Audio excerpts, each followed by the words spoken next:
मातंग क्रांती महामोर्चाच्या वतीनं गेली अनेक वर्ष समाजाच्या विविध प्रश्नाबाबत सरकारला निवेदने, मोर्चे, आंदोलने अत्यंत तालुका पातळीपासून ते स्टेट पातळीपर्यंत या सगळा आमचा व्यवहार, पत्रव्यवहार चाललेला असतो। गेल्या अनेक वर्षापासून अण्णाभाऊ साठे महामंडळ ही सर्व मातंग समाजाची असणारी बँक ही आमची गेली 9 वर्षे बंद होती आणि ती बंद असताना समाजातल्या शेवटच्या घटकाला कुठेतरी मुख्य प्रवाहात आणण्याच्या हेतुपुरस्काराने ते महामंडळ चालू असलेलं देखील चौकशीच्या फेऱ्यामध्ये ते अनेक वर्ष बंद होतं।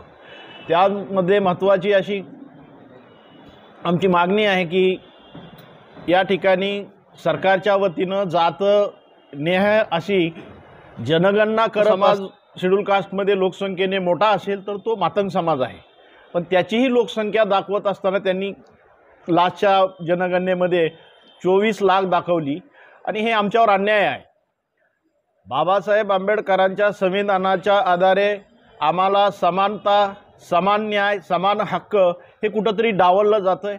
म्हणून आज मातंग क्रांती महामोर्चा महाराष्ट्राच्या वतीनं अत्यंत टोकाची भूमिका घेण्याची आजची वेळ आलेली आहे आणि सरकारला आमचा इशारा आहे की येणाऱ्या निवडणुकीमध्ये मातंग समाजाच्या एकजुटीचा आपल्याला तिथे निर्णय आणि तिथं त्याचा असणारा त्याग किंवा तुमच्याबद्दल असणारी नाराजी हे नक्कीच त्या ठिकाणी दिसली जाईल। मातंग समाज जो महाराष्ट्र में 2 नंबर की संख्या में है,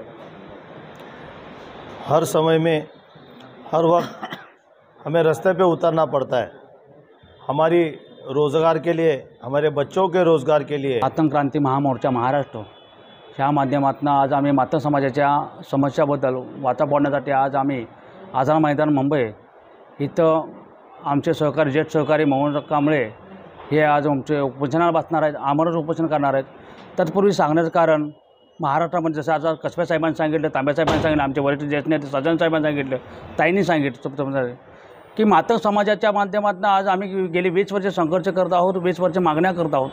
आमचा हक्काच असणारा महामंडळ आज बंद पडलेला आहे। त्यानंतर आज त्याच्या मालगार जिल्ह्यामध्ये आज आमचा एकही मातंग समाजात कोणी नाही किंवा कुटुंब राहत नाही असं हे आज आमच्या सांगितलं जातं। सरकार कोणाचंही असो, काँग्रेसचं असो, राष्ट्रवादी असो, BJP, शिवसेना, सतत गेली आम्ही 20 वर्ष बघतोय आमच्यावरती अन्याय अत्याचारच करत आहे। आज आमची जातनिहाय जनगणना होत नाही आहे।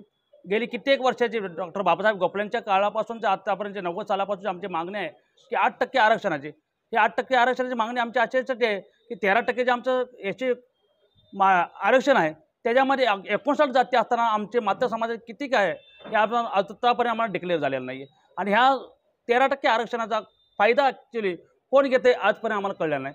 आज आम्ही खेडेपाड्यात फिरतो, आमच्या जिल्ह्यामध्ये फिरतो, राज्यामध्ये फिरतो, तिथं आम्हाला आमच्या समाजाला एकही मागासवर्गीय समाजा म्हणजे मातंग समाजाचा मुलगा आम्हाला बोलत नाही की आम्हाला आरक्षणामुळे आम्हाला फायदा झाला की आम्हाला नोकरी लागली। कारण का तर आम्हाला इथं गृहीत धरलं जात नाही आणि गृहीत धरलं जात नाही म्हणून ही टोकाची भूमिका मान्यवरजी मोहनराव कांबळे साहेबांच्या माध्यमातून आज इथं आमरण उपोषणाच्या घेतलं आणि हे जर जिथं जागतं उदाहरण मनोज जरांगेच्या माध्यमातून आज महाराष्ट्राला सरकारला जाग आणण्याचं हे घेतलेलं आहे। आम्ही त्या पद्धतीने उठतो, आम्ही पितो आणि येणाऱ्या नगरपालिकेमध्ये असो किंवा राज्य लेवलच्या, महाराष्ट्र लेवलच्या लोकसभेच्या आमदारकीच्या काळामध्ये येणाऱ्या ह्याच्यामध्ये सरकारला दखल घ्यावी लागेल। हे इथं आमची सुरुवात आहे आणि ह्याचं आम्ही आता पहिलं आणि शेवटचं आंदोलन म्हणून इथं उतरलेलं आहे।